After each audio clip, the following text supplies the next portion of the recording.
Biology, I like fish, and so I drew a bunch of pictures of fish when I was in Okinawa. My mother-in-law was slowly dying in the old folks' home, and we went to see her for about 2.5 months. I was in Okinawa, in the neighborhoods, and we went to the second largest aquarium in the world, and I saw lionfish really up close and really for the first time, and I thought it was just magnificent. And then I really did a lot of drawings and paintings of it, and I found out it's the scourge of the Caribbean, because people are bringing them in from other parts where they can survive, where they have them in their fish tanks and then they let them loose, and they don't have any. There's no natural defense against them. They're eating all the fish. And then I saw one, beautiful one, and they have all these tentacles, and it's swimming by this beautiful colored coral, and all of a sudden the coral opens up and eats the thing. It wasn't coral at all. It's what they call a rockfish, a scorpion fish. And I mean, any other animal sees this thing coming, they get out of the way. The scorpion fish is like, yum yum, dinner. So I thought that was really interesting. So, so then I decided I was going to sort of go and try to combine them into ideas. I have the students that I work with do a lot of portrait heads, and so I was going to have, I was going to sort of combine human elements with fish elements, and ended up with these monsters, which is kind of fun for me and little kids.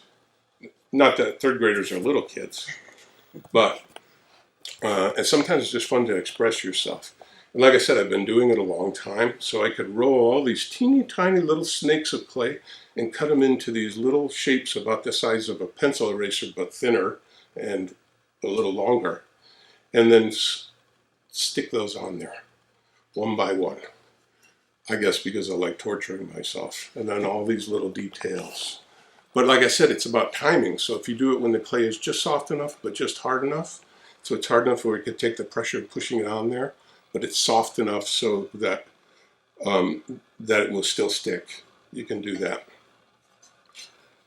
So then I just use kind of commercial glazes on these because I like the bright colors.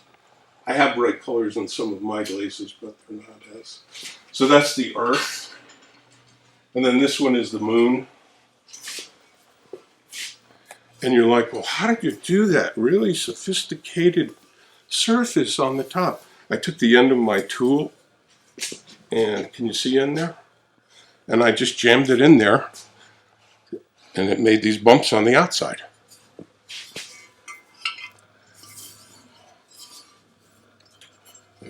So this idea kind of started here with texture.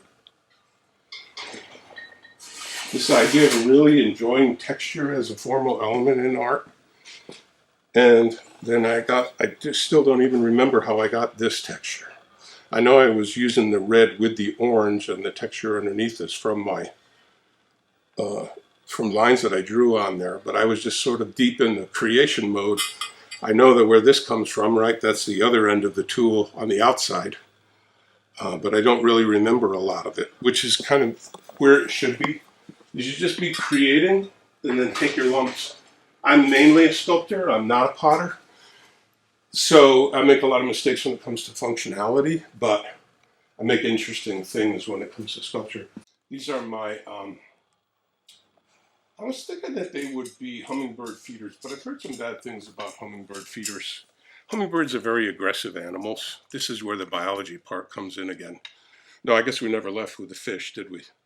So, I don't really want hummingbird wars. I want to think of hummingbirds like I used to think about the roadrunner. But the roadrunner's not sweet and nice, and the coyote's bad. The roadrunner will eat a rattlesnake. The roadrunner will eat other birds, like beautiful quail that hang out in the backyard. So sometimes you study nature, you find out these things are really more interesting than you thought in the beginning from cartoons and other fake things. So the same thing with the vessel. I was like, well, what if it leans? What if it leans so it's just sort of rocky? It's not necessarily rolly. In other words, rolly is when it falls over. Rocky is just get you going. And I thought that would be interesting, just to take my triangles again and make a vase, maybe a single flower. And I thought, well, maybe you could use these in a hydroponic way, which is growing plants in just water. So I got these little beads of glass at the store, and you fill it with water, and then you plant your herbs in there, or maybe your sprouts, and you can have that on your windowsill or right there in your kitchen, and you can pull your herbs for your tomato sauce. Then I made this one, and you can see I'm really proud of my rasped lines. I've been using those for years. I need to get a new jam, man. So this, I took all the parts and pieces, curves and different things, and made this little architectural rooftop thing. And then in order to get the lid to fit, I have these sticking up, and this collars over them to keep it from slipping around too much.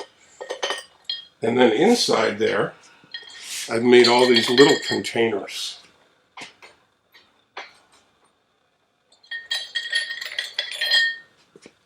And these little containers, you can't really get your fingers in there, but you could put you could put your gear in there. You could put little things inside there. And the way I made the lid was just like if you carve a pumpkin, you know how I did that. You just come in at an angle with the knife. We call that the pumpkin cut. That way it sits on there. So you add a little extra angles in there. Get it to sit. So containers within containers.